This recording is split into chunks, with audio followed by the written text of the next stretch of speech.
काल तारण गुरु नानक आया। कलयुग अवतार गुरु नानक देव जी की जन्म साखी, पाई बाले वाली जन्म साखी हम आपके साथ साझी कर रहे हैं। भगत जनों, गुरु नानक देव जी ने संसार के लोगों को बार बार यही बात दृढ़ करवाई कि ईश्वर की भक्ति, ईश्वर का नाम, यही हमारे मनुष्य जीवन का सबसे उत्तम और जरूरी काम है। गुरु नानक देव जी ने संसार के जिस हिस्से पर, धरती के जिस टुकड़े पर अपने चरण रखे, वह धरती पूजनीय हो गई। गुरु नानक ने उस ईश्वर के नाम का संदेश संसार के हर कोने में पहुंचाया, संसार के लोगों को ईश्वर के साथ जोड़ा। आओ भाई बाले वाली साखी में से आगे श्रवण करते हैं कि गुरु जी अब किस दिशा की ओर, किस देश की ओर, किस देश के लोगों को ईश्वर के नाम का संदेश देने के लिए निकल पड़े हैं। संसार की यात्रा करते हुए गुरु नानक देव जी अपने दोनों सेवकों के साथ, भाई बाला जी और भाई मर्दाना जी के साथ चलते चलते समुद्र तट पर पहुंच गए, जहां पर एक गांव था। उस गांव में उन्होंने अपना डेरा डाला। वहां की जनता ने गुरु जी का अपार सत्कार किया।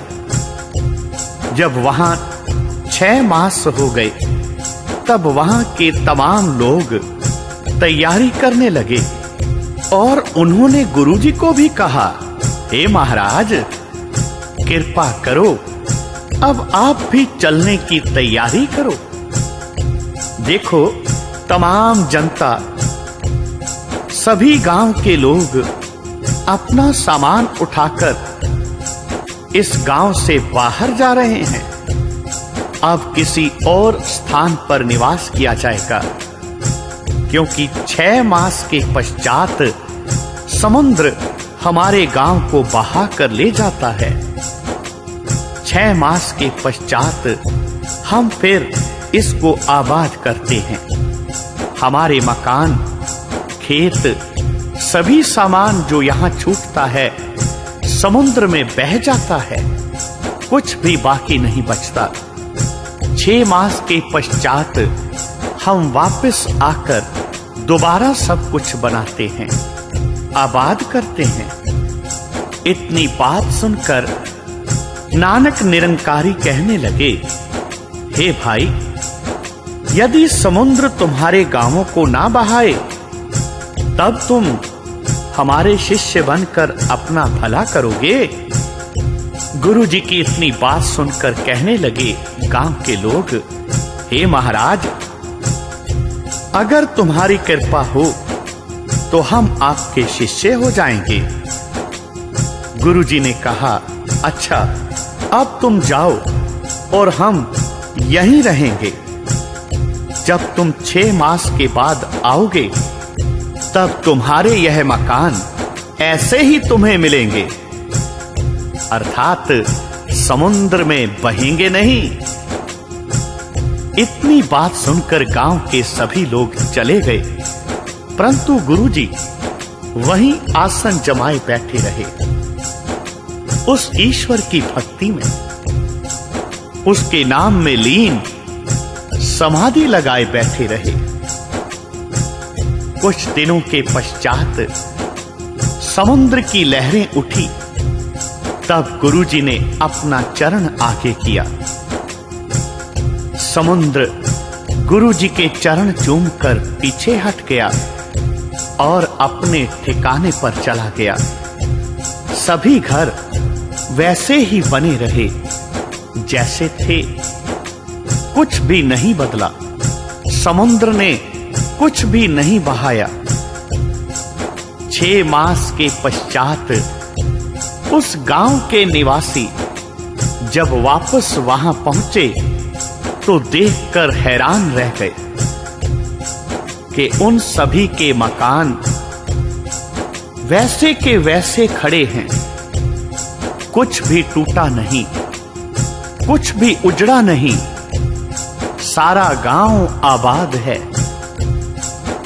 इस कौतुक को देखकर गांव के सभी लोग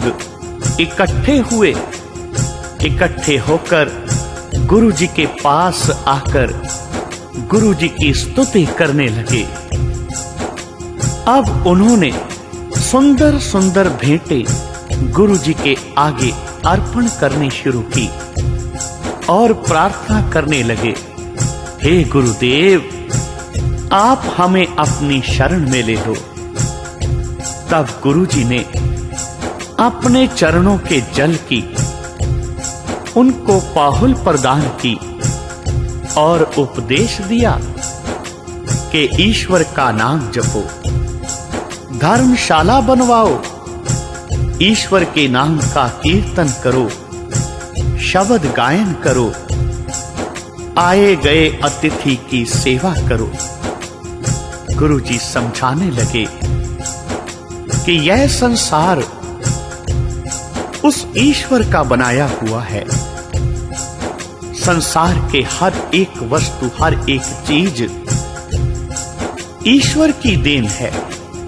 समुद्र, धरती, हवा, पानी, अग्नि, अन्न, मनुष्य, जीव जंतु सभी उस ईश्वर ने बनाए हैं। हमें उस ईश्वर को सदैव याद रखना चाहिए। उसकी बनाई हुई, उसकी दी हुई इन सभी वस्तुओं का इस्तेमाल करते हुए उसका धन्यवाद करना चाहिए।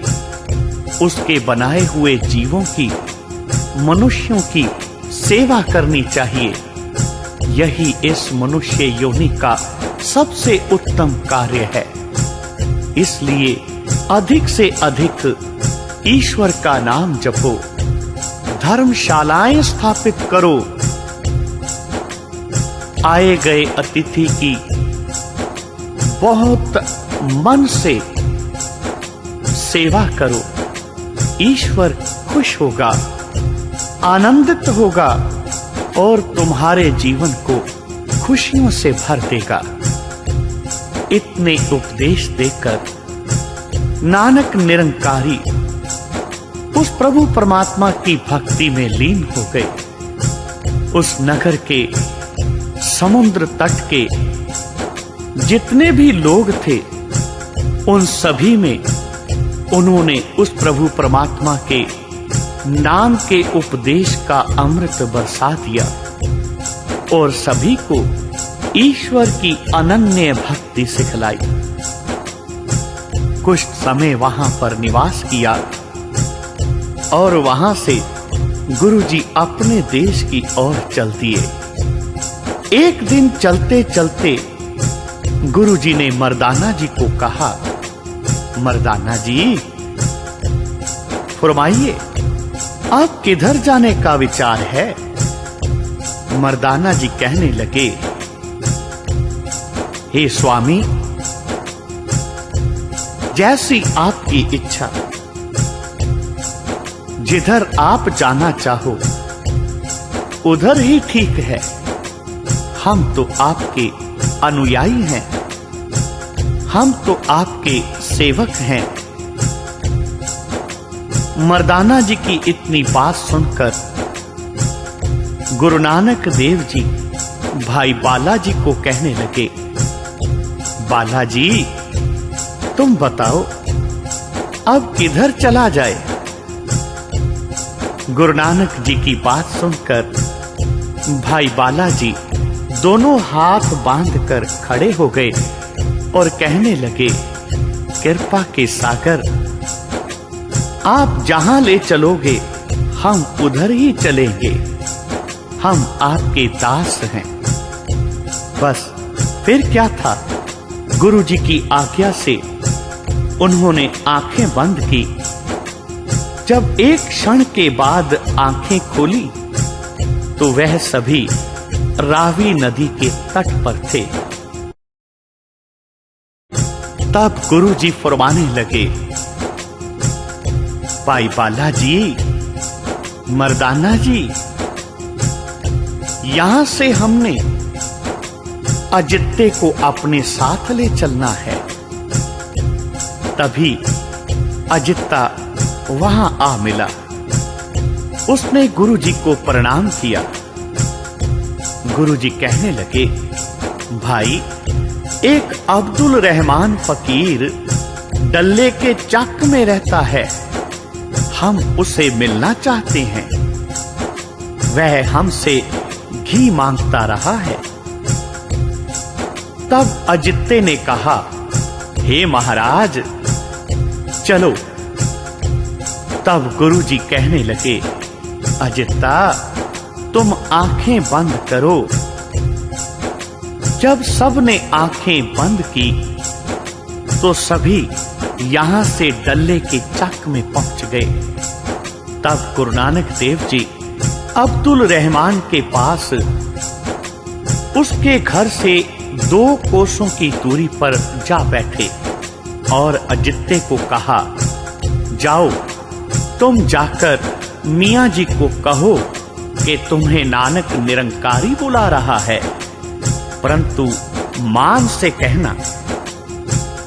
गुरु नानक देव जी की इतनी बात सुनकर अजित्ता जी वहां से चल दिए।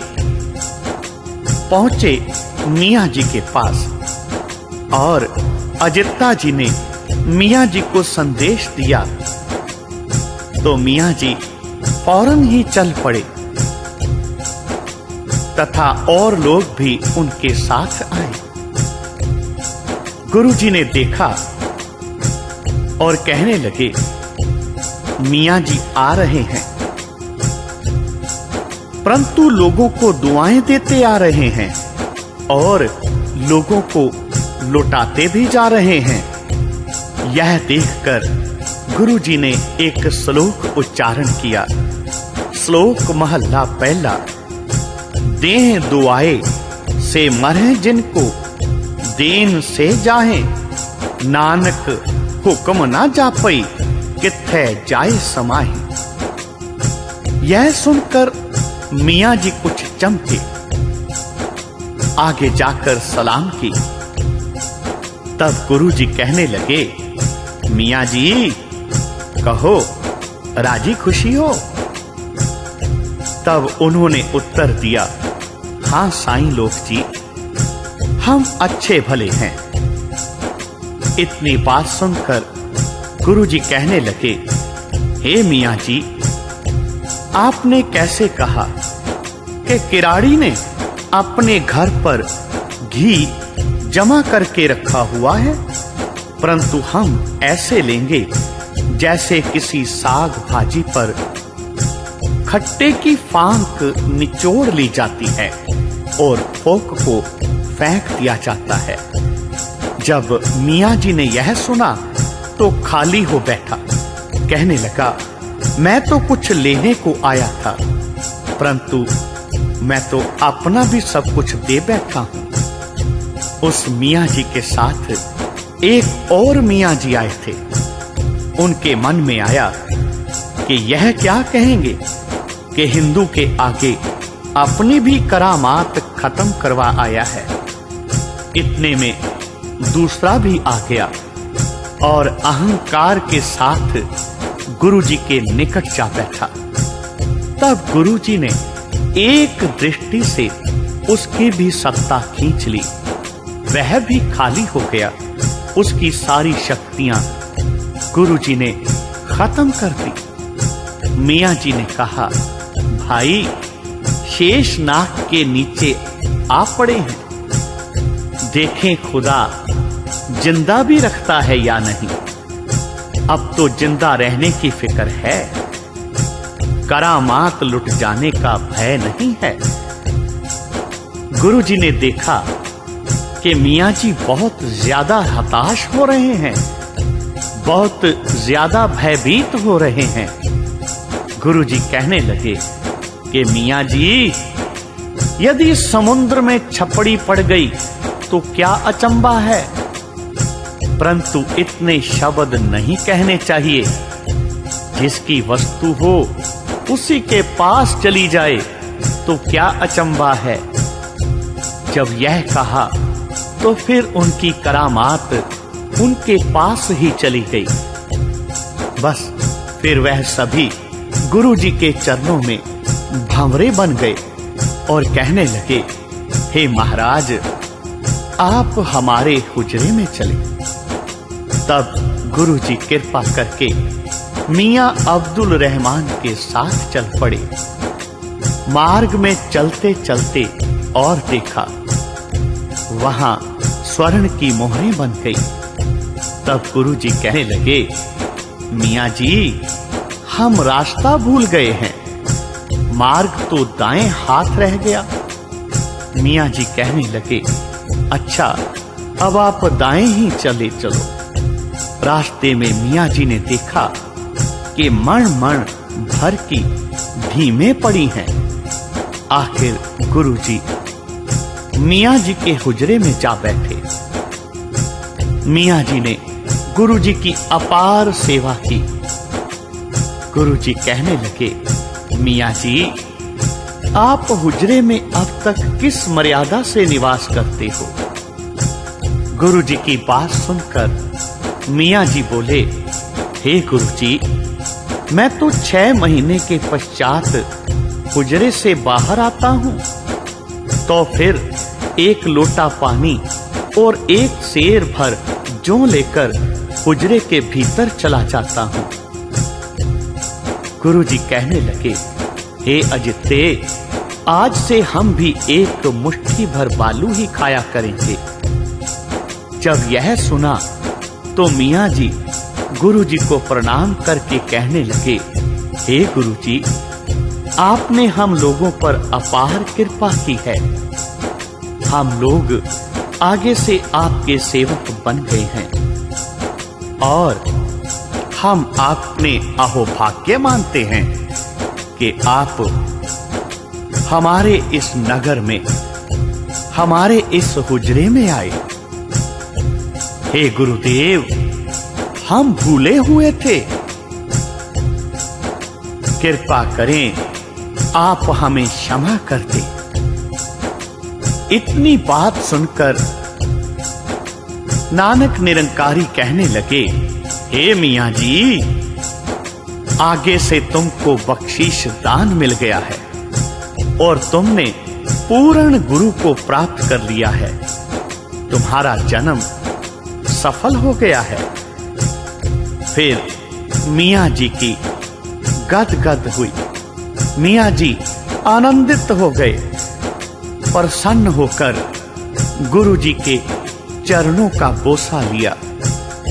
गुरुजी ने उस पर अपार प्रसन्न होकर उसे अपनी शरण में लेकर उसका पाप मुक्त करके उसको ईश्वर के नाम का संदेश दिया और वहां से प्रस्थान किया। बोलो जी पाई जी, वाहे गुरु वाहे गुरु वाहे गुरु।